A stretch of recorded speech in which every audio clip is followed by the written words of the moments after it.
Hello, everyone. Welcome to Hidden Stories, where we're going to talk about exciting places, people, or events that you've never heard of before. So today with us, we have Scott Smiley. Hey, Scott, how are you? Great. And you, Alan? Living the dream, buddy. And we have David Shaw. How are you doing, David? Well, Alan, how are you doing? I'm doing good, doing pretty Still good. I'm good. glad to Okay. have you, glad to have you guys both here. So I was excited to bring you both on because you both have your own walking tour companies in Washington, D.C., and you cover stories that a lot of people don't think to consider. So I was excited to bring you both on and kind of maybe share one of your little secret stories with us. How does that sound? Sounds great. Wonderful. Awesome, awesome. Well, first off, Smiley, your tour company is called A Walk and a Smile. You want to tell us a little bit about that? Sure. It is a walk and a smile, where a walk and a smile meet. That's sort of my tagline. And I formed it because I was really wanting to guide. And with every group tour shutting down and not being anything, I was like, I want to be able to do something and stay fresh and keep going. And so with a little encouragement from some other tour guide friends, I started my own walking tour company. And it's a great way to be outside, to be safe, because I really highlight the safety protocols. I won't do tours for more than 9 people right now. I don't go in buildings, etc. And so I'm really highlighting that because I think it's important for people to know that you can still get outside and do things and have fun and still be safe at the same time. Awesome, awesome. And how are things going right now in DC in terms of visitors? Do you have any? So very slow right now, but it is February and the weather's been less than ideal, shall we say. And marketing is actually my biggest challenge right now, I think. So that's what I'm really working on, trying to find better marketing channels and how to get my name out there and get things going. I do have some tours booked for next month, but just a couple. Good, good. That's good to hear. Mr. Shaw, Off the Record Tours is your company.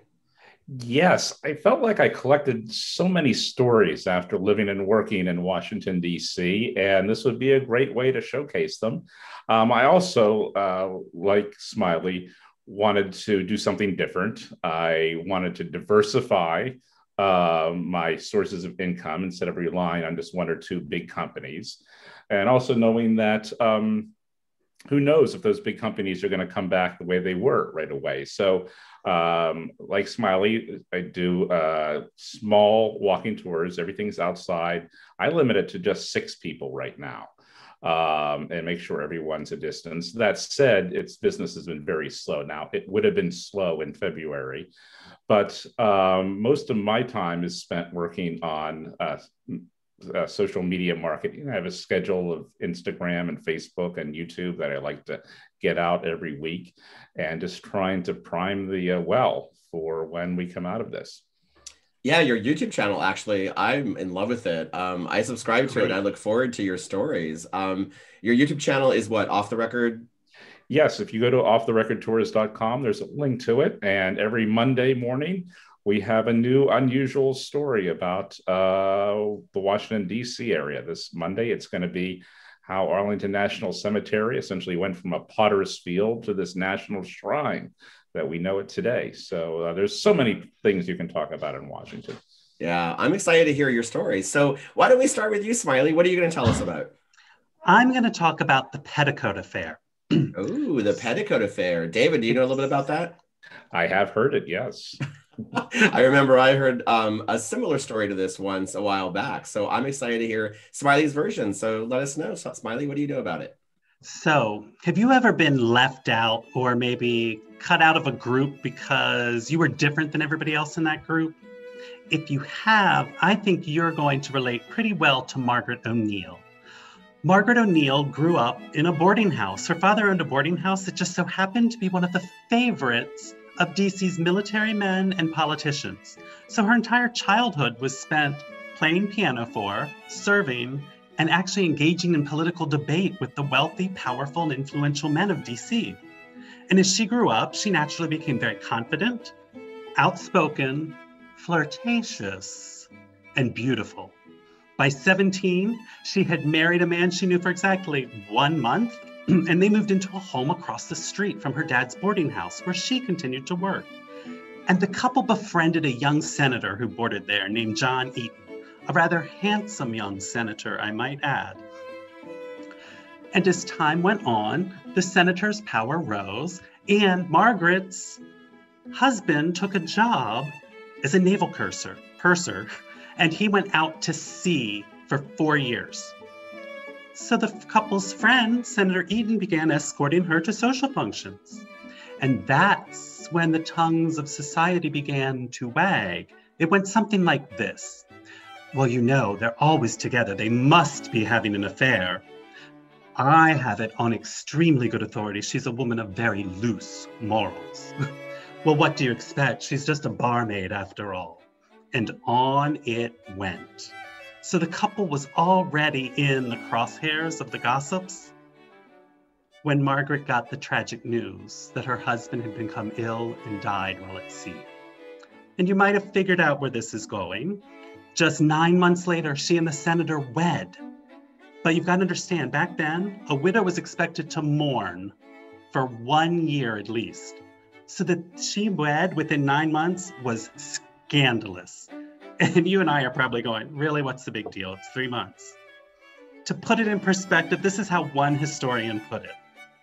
Accept this uncouth, impure, forward, and worldly woman, and the very wall of virtue and morality would be breached, and society would be left defenseless against all forms of change. That's how big a deal it was. And then the senator's good friend, President Andrew Jackson, appointed him to his cabinet. So Margaret is catapulted from barmaid to cabinet wife overnight.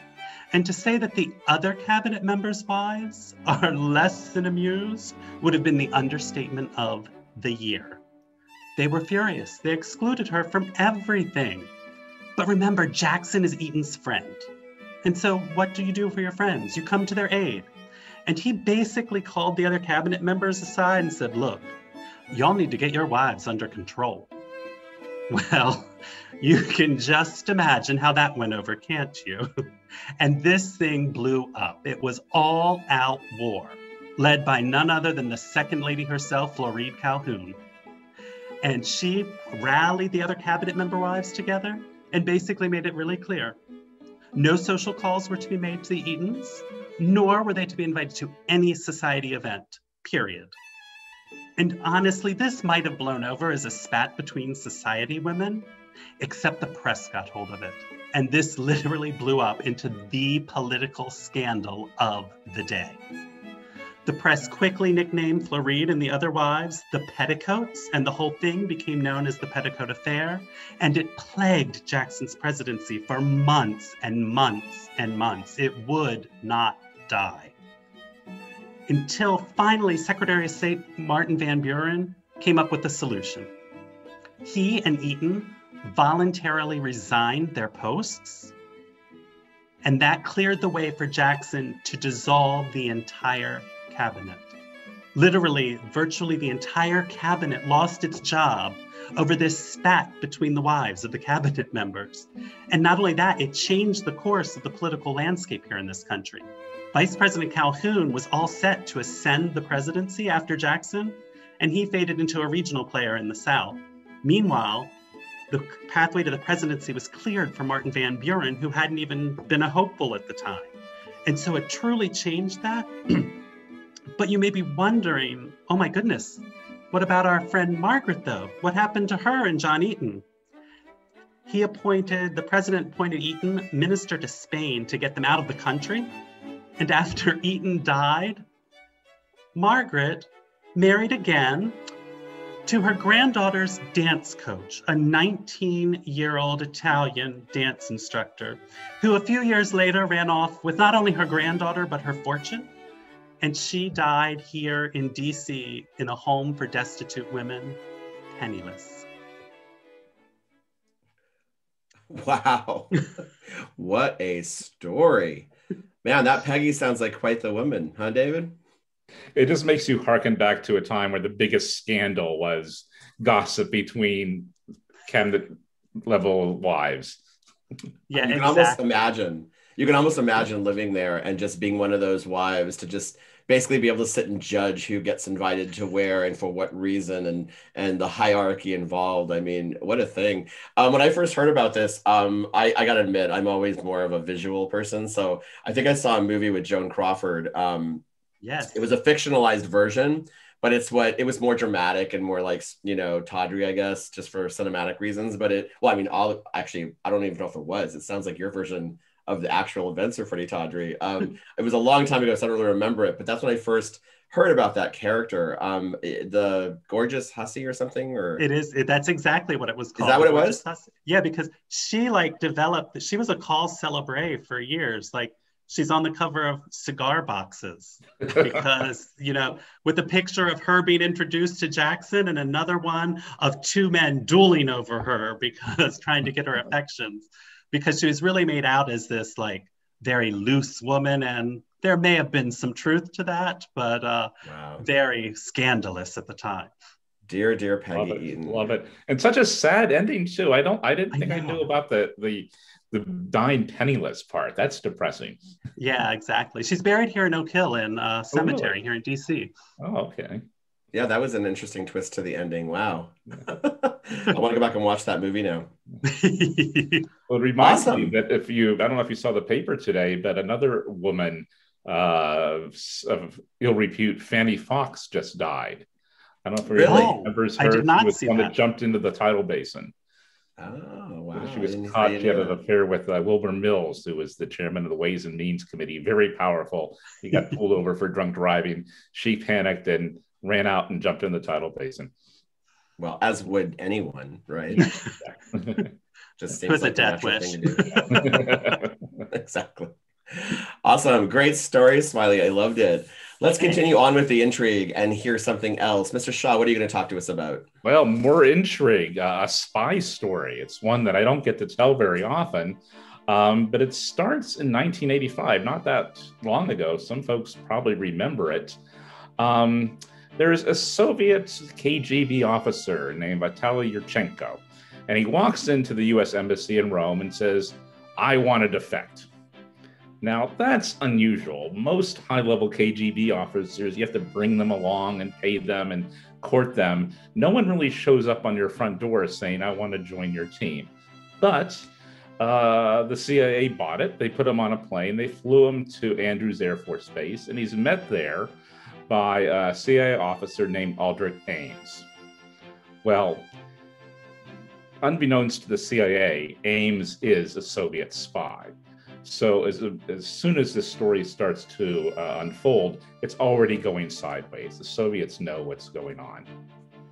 But they take Yurchenko to a safe house in Virginia, and he starts spilling his guts. He's loving it. He's giving them all kinds of information, and he hands over the names of two people, Ronald Pelton and Edward Lee Howard, who were spying on behalf of the Soviets. They were U.S. citizens. The Soviets are able to get news to Howard. He escapes to Moscow and retires and dies there. Pelton is arrested and does time. But this is a huge relief for the CIA because they always believed that there was a mole in their agency that was spilling, information over to the Soviets. So things are going swimmingly at the safe house. But Yurchenko becomes a little disenchanted over time. He becomes bored and depressed. He says he wants to get back together with a girlfriend who's living in Montreal. The CIA say, fine. They go to Montreal. They find the girlfriend. They make arrangements for her to come back with him. They, do all the paperwork. Yurchenko goes and knocks on her door. She's married with children. She takes one look at him and says, "You traitor," slams the door. Yurchenko is left on the doorstep. He's heartbroken. So the CIA is worried that he's going to become more upset, and they say, what would be better than to take a road trip? There's nothing more American than taking a road trip. So they fly out to the Southwest. They go to the Grand Canyon. They go to Zion. They teach him how to play golf in Scottsdale, Arizona. They go to Vegas. They're even willing to set him up with a woman of ill repute from one of the legal brothels in Nevada. But Yurchenko, not interested. They come back to Virginia. They give him $1,000 of cash, let him go to a mall in Virginia to go shopping. And he buys a few things, but he's getting more despondent. then one evening in November, he talks his CIA guard, a younger, inexperienced officer, to let's go out to dinner in Georgetown. And they go to a restaurant called Abbe de Con. It's the Pig's Foot in French. It's a French restaurant. It's the kind of restaurant that's not good, but it's not bad, but it kind of fits on the government per diem. So they're eating there, and Yurchenko asks his guard, well, what do you do in the United States if someone redefects? Do you shoot them? And the guard says, of course not. This is not the Soviet Union. We wouldn't do anything like that. And Yurchenko kind of nods and keeps eating.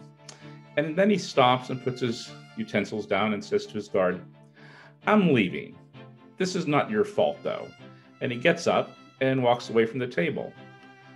Well, the guard thinks he just went out to have a cigarette or maybe went to the bathroom, but he doesn't come back, and he's not outside, and he's not in the bathroom, and they start to panic. So they call all the CIA folks, and they start roaming around Georgetown to 3 a.m. trying to find this guy, but he's disappeared.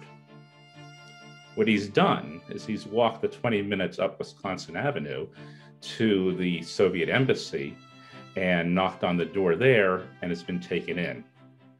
And the CIA doesn't hear from him again until 2 days later, when they announce there is going to be a very big press conference at the embassy. Everyone is invited to come, and lo and behold, there's Yurchenko on the stage answering questions from reporters, and he spins them this story, how he was visiting St. Peter's in Rome, and he got blurry and dreary, and he was drugged and kidnapped and taken to America, held against his will for 3 days, viciously interrogated by the CIA until he could escape. And that was the story. And the Russians, the Soviets, they bustled on an Aeroflot plane, and he flew home. Now, standard procedure when something like this happens in Russia is when he would get home, he would be shot. Or sometimes they'd throw you headfirst into an incinerator and burn you while alive. But no, they gave him a medal. Now, this is where the real intriguing part comes in. As much as they may have wanted to shoot him, if they did, that would be telling the Americans that he was a legitimate spy. By giving him a medal and welcoming him home, that made him sound like it was all part of a plan. And this is something the CIA has not been able to resolve. Was he a true defector who came over and then changed his mind? Or did he come over here to plant disinformation? Because Pelton and Howard, their work had already been done. And there were two other much more valuable spies, Aldrich Ames, who met him at the airport, and another guy named Hansen, Robert Hansen. They were huge spies, and they are also feeding the Soviets the transcripts of the Yurchenko interrogation. By giving up Pelton and Howard, that may make the CIA feel relieved. Oh, we got our guys, everything is fine, we don't have to worry anymore. So it really is still an unresolved issue. Was he a true defector who changed his mind, or was this part of the plan all along? Now, apparently, as late as he'd be in his 80s now, in the early 2000s, he was still alive and working. Some people believe that ultimately, that since the KGB has a very long memory, his death will be accidental. They'll find him at the bottom of the stairs somewhere or floating in a river. And that will be his end. The restaurant, it turned into a Five Guys, and then it turned into an A&P Pizza. It's still there. You can still go to it. And for a very long time, they had a little plaque on the booth where he sat saying Vitaly Yurchenko's last meal in the United States. And they also had a terrible cocktail named after him also. And of course, you can still drive by the Soviet embassy. It's now the Russian embassy right up the street. Wow. Scott, did you know that story? I did know that story because I do tours in Georgetown, and I pass that restaurant frequently. And it's funny because I almost chose a Georgetown spy story too, from not far from there, but I didn't. Oh, which one? The one about the lady who would take off basically all her clothes to throw the guard off while they were trying to break into the safe. You guys are a treasure trove of information, and I'm excited to have you guys back on and tell us more of these incredible stories. So hopefully you guys will both want to come back again soon. In the meantime, if you guys want to take any of their tours, reach out to them. We'll put their links in our description, so you can link to their websites and you can check out their Instagram. And also don't forget David Shaw's YouTube channel. He has some incredible stories just like this that he puts out weekly. So make sure you guys follow that. And make sure you guys subscribe to our channel so you get notified when we put out more hidden stories. Smiley, David Shaw, thank you guys so much. We look forward to hearing more great stuff from you. Great seeing you all. Thank you, Alan. Take care, Smiley. Thanks so much. See you too, David. Okay. Bye, Alan. Bye.